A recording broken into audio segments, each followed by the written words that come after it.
এখন বাজে রাত 9:30 আর এখানে কাজ এখন অবধি চলছে অর্ডারের।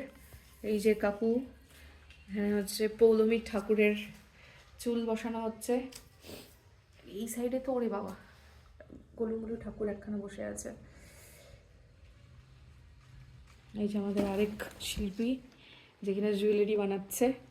কেমন অভিজ্ঞতা? এখনো তো একটা পুরো ঠাকুর পড়ে আছে। হ্যাঁ, গুড নাইট।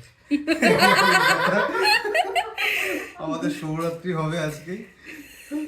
সুন্দর সুন্দর। কালকে সকালে আমার বাড়ি পুজো। হ্যাঁ, কিন্তু বাড়ির ঠাকুরই এখনই তৈরি হয়নি, এখনো বাড়ির ঠাকুরও তৈরি হয়নি। আর আর এই যে যার এই ঠাকুরটা সেও এখনো কিন্তু দেখেনি যে এই অবস্থায় পড়ে আছে। আমি অপেক্ষায় আছি ঠাকুরের মুখ দেখার জন্য, মানে প্রপার কমপ্লিট হওয়ার পরে। আর কি সুন্দর আদল, থুতনিখানাও সুন্দর, দেয় এই রকমের চোখা হয়ে আছে। দারুণ হবে এটার আউটপুট।